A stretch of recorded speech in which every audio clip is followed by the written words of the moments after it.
Well, you spoke several times before about ideological subversion. That is a phrase that I'm afraid some Americans don't fully understand. When the Soviets used the phrase ideological subversion, what do they mean by it? Ideological subversion is the process which is legitimate, overt, and open. You can see it with your own eyes. All you have to do, all American mass media has to do, is to unplug their bananas from their ears, open up their eyes, and they can see it. There is no mystery. There is nothing to do with espionage. I know that espionage intelligence gathering looks more romantic. It sells more deodorants through the advertising, probably. That's why your Hollywood producers are so crazy about James Bond type of thrillers. But in reality, the main emphasis of the KGB is not in the area of intelligence at all. According to my opinion and opinion of many defectors of my caliber, only about 15% of time, money, and manpower is spent on espionage as such. The other 85% is a slow process which we call either ideological subversion or active measures, активные мероприятия in the language of the KGB, or psychological warfare.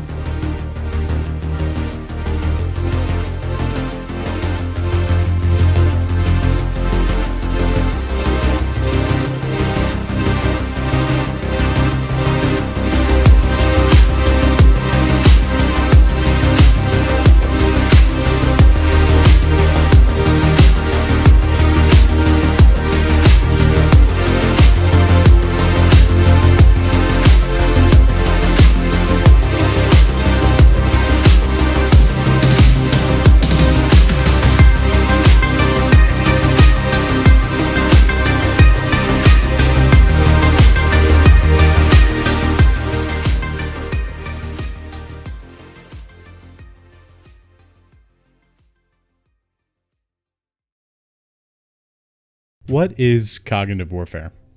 I know it sounds almost self-explanatory, but let me ask you something. Have you actually taken a moment to think about what it really is? Because once you understand it, you'll realize we're kind of already in it. And here's the wild part. It happened without anyone in the US really realizing. Now let me be clear. This isn't just propaganda. It isn't some flashy marketing trick either. A lot of people look at cognition and psychology as tools to help understand the world around them, but I believe it goes deeper than that. I believe psychology, specifically the way people process information, can be used to dictate what someone does. And honestly, I think a lot of people take that for granted. Cognitive warfare didn't just appear one day. It didn't start with the internet, or TikTok for that matter. It's older than most people realize, a lot older. Let's go way back, because even before we had a name for it, the concept was already in play.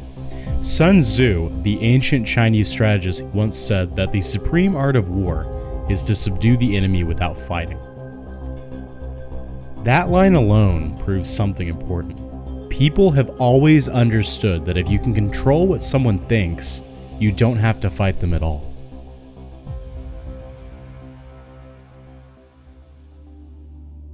Now fast forward to the 20th century, this is where cognitive warfare shifts from an idea to a strategy, and this starts with a man named Edward Bernays. You might not know Bernays, but you've probably heard of his uncle, Sigmund Freud. Yes, that Freud.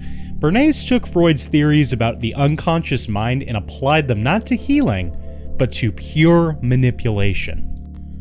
During World War I, Bernays worked under President Woodrow Wilson as a part of the Committee on Public Information, also known as the Creel Committee. His mission was simple: take a skeptical, isolationist American public and get them to support entering their war. And to be clear, he did not do this with facts. He did it through stories, with posters, slogans, rhetoric, and moral farming. He didn't say we need to fight. He said we need to make the world safe for democracy. We must be the great arsenal of democracy. We must take actions to assist the campaign for democracy. To protect freedom in our time, to defend democracy. This wasn't just messaging. It was behavioral engineering, framing war not as political, but as a moral necessity. Bernays proved that emotional storytelling could override reason.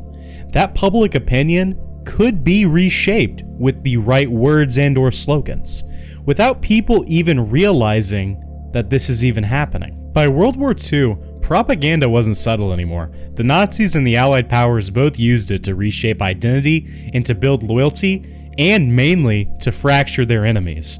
There are mountains of materials, videos, documents, books covering this era, so I won't dive deep here, but just know these tools did not disappear, they were refined. The Cold War is where many of these cognitive warfare programs really came to light. During the Cold War, both the US and the Soviet Union committed heavily to psychological operations, or what some of you may know as psyops. But the Soviets went even further. They called them active measures. Now, active measures were covert operations run by Soviet intelligence to destabilize, divide, and dominate, without firing a single shot. That means it's economical, and that's why they did it. They could outspend the United States by lowering the cost of conflict itself. The highest art of warfare is not to fight at all, but to subvert anything of value in the country of your enemy, until such time that the perception of reality of your enemy is screwed up to such an extent that he does not perceive you as an enemy. Disinformation, or fake stories planted in real newspapers, was one of the mainstays of active measures. It was a subversive means by which to change public opinion, hence its popularity. Forgeries were also a very common tactic used in active measures. These were false documents used to discredit leaders and allies to further stir dissent, or funding extremist groups on both sides to stir chaos and divide a populace. This was also a very popular mechanism that the Soviets used to exploit any of their adversaries. Logically, cultural influence was yet another tactic used in active measures, where artists, writers, and academics were quietly pushed by Soviet-friendly backers to promote Soviet ideas in order to destabilize foreign countries. And lastly, one of the most controversial yet most effective measures spoken about by Yuri Bezmenov was peace movements, or supporting anti-war sentiment groups to weaken U.S. defense policy. This was primarily seen in Vietnam-era spending by the KGB promoting anti-war agendas in order to destabilize the United States' role in the Vietnam conflict. This wasn't random. It was a systematic, coordinated, and strategic means by which to utilize cognitive warfare in its purest form. Now, it's important to understand that cognitive warfare didn't evolve naturally. It was built deliberately, long before the internet, before social media, and even before viral outrage. Governments already knew how powerful the human mind was, and they wanted to figure out how to systematically and easily turn it against itself. That brings us to a one Yuri Bezmenov, a Soviet defector, a trained propagandist, and one of the first people to publicly expose the framework behind ideological subversion. He didn't just warn us, he laid out an entire strategy. He called it what it really was: cognitive warfare.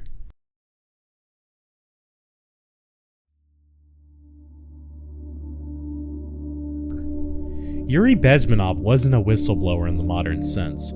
He wasn't leaking emails or data dumps for that matter. He was something far more dangerous to a regime like the Soviet Union. He was a defector with a deep understanding of how minds are manipulated. In 1970, Yuri worked for the KGB, specifically in the field of ideological subversion, what we now call cognitive warfare. His job wasn't to spy in the traditional sense. He didn't carry out assassinations or smuggle briefcases like many of the Hollywood actors would allow you to believe. He was trained in influencing culture, to infiltrate media, education, and political spaces, and to inject the ideas that would slowly eat away at a society's foundation. And here's the scary part. It didn't require force. It didn't even require that much money. Just time, patience, and the ability to identify a society's emotional vulnerability. Eventually, Yuri had enough. He defected to the West and began publicly speaking out against how the Soviet Union used psychological manipulation as a weapon, not just against its enemies, but against entire populations. He saw it for what it was, a dangerous cognitive weapon used not only against the adversaries of the KGB, but also that of Moscow and Russia as a whole. In interviews throughout 1980, under an alias, he labeled it out step by step. He wasn't vague, he wasn't theorizing. He was giving us a blueprint taught to him by the KGB and by Moscow. He called it ideological subversion, the process of changing perception of reality in such a way that despite an abundance of information, people can't come to a logical conclusion in their own best interests. Bezmenov broke the process down into 4 distinct stages, starting with demoralization, or undermining a nation's values, history, or identity. Next, he talked about destabilization, weakening the economy, foreign relations, and, in general, internal order.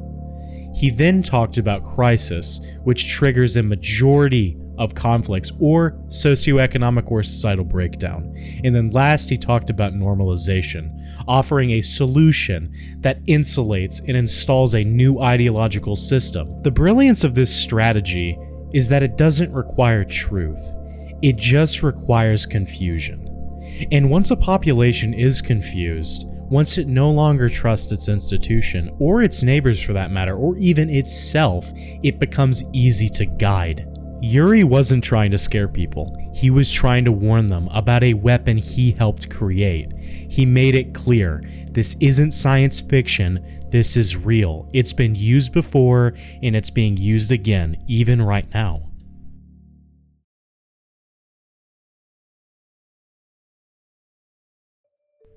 So here's the question. Was Yuri Bezmenov right? Did the steps he warned about, demoralization, destabilization, crisis, and normalization, actually happen? Let's walk through it. So, stage 1, demoralization, it's the longest and most important phase. Bezmenov said it could take 15 to 20 years, just long enough to influence an entire generation of students. The goal isn't to make people hate their country outright, it's to get them to lose faith in it, to question it, to believe that their history is shameful, their values are outdated, their culture is oppressive, and that the system as a whole is corrupt beyond repair, and eventually, they no longer know what to believe in. Over the past 2 decades, we've seen exactly that. A steady erosion of trust in traditional institutions, a history reframed as a source of guilt instead of identity, core values being redefined or mocked entirely, and polarization in everything, from race to gender to speech itself. The result? A generation that doesn't feel proud of who they are, and doesn't feel connected to what came before them. That's demoralization. Stage 2, or destabilization, occurs once the foundations of a culture is weakened. You don't need to destroy a nation from the outside. It starts to break itself apart on its own. Bezmenov said that this stage could happen in as little as 2 to 5 years. This stage's main focus is economy, foreign relations, and national defense. Now look around. Civil discourse has effectively collapsed. Trust in elections is almost always contested and ethically fractured. The economic pressure on the average person is a constant nowadays, and institutions that once seemed neutral are now viewed as political weapons. Every major system is under fire, and no matter where you stand politically, it's easy to feel like everything is coming undone. That's destabilization in action, and that's something that I think every young adult is currently viewing and experiencing. The third stage, or crisis, is a tipping point. A major event, whether it be natural disaster, political, or manufactured, creates a moment of chaos. Something that shakes society so hard, it makes people desperate for order. We've already seen what that looks like. In just the past few years, we've seen widespread riots, pandemics, government overreach, mass censorship, and entire populations divided over ideology, identity, and biology. Literally everything. Crisis doesn't have to come from war. Sometimes it can come from within. And lastly, we have stage 4, or normalization. This is where it gets rebranded. People don't even realize how much has changed, because the shift feels gradual or justified. Bezmenov said this was the most dangerous part. Normalization is the process of adjusting people to a new reality, while making them believe nothing has changed. Look at where we are. Censorship is now safety, surveillance, security. Dissent is now misinformation. Division is political progress. Each step gets sold as a necessity, something reasonable or even compassionate. And people go along with it because they're tired, confused, or just want peace. Normalization occurs when people stop wanting to think. So that leaves us with a general question. Was Yuri Bezmenov right? You don't have to believe every detail. You don't even have to agree with his politics. But the pattern is hard to ignore. A nation doesn't fall overnight. In fact, it dissolves within plain sight.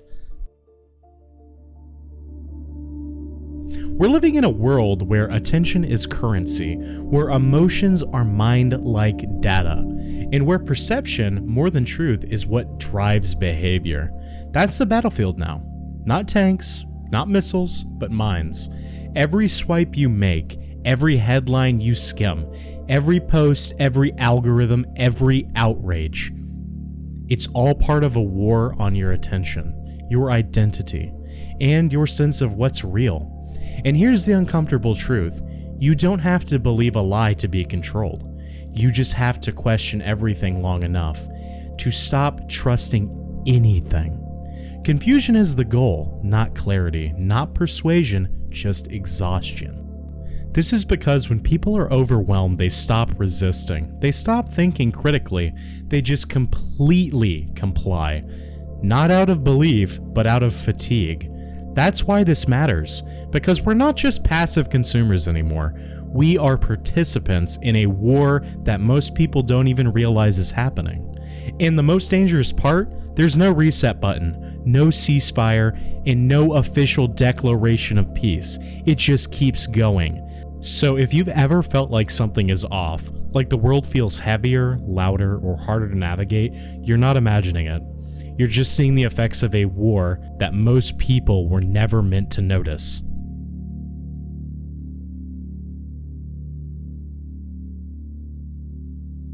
Cognitive warfare is not some future threat. It's not hypothetical, and it's definitely not science fiction. It's here and it's happening, and frankly, it's winning. And the scariest part is that there are no bombs, no invasions, no battle lines, just confusion. Division and silence where there used to be certainty is a mainstay of cognitive warfare.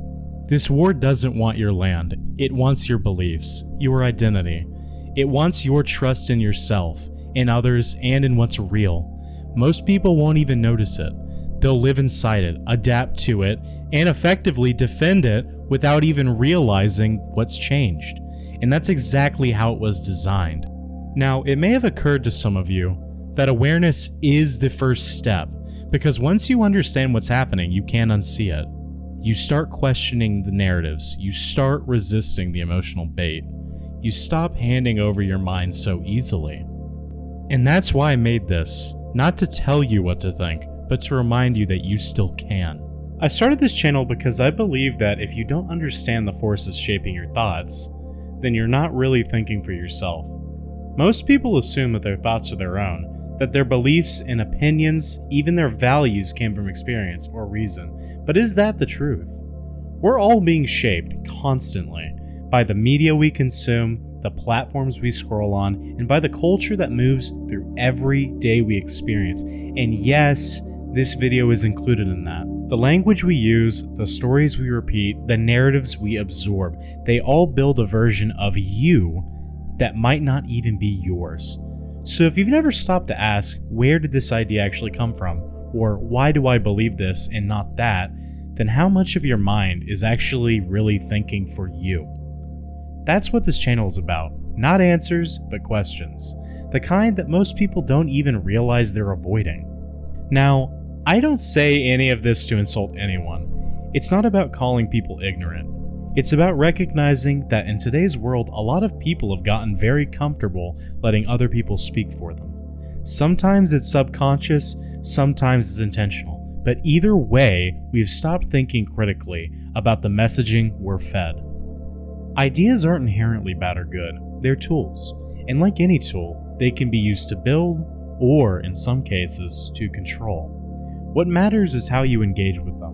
What matters is whether you ask, does it fit this idea or me, or is it trying to shape me? If you've made it this far, you're already ahead of most, so keep watching, keep questioning, and more than anything, don't give your mind away for free.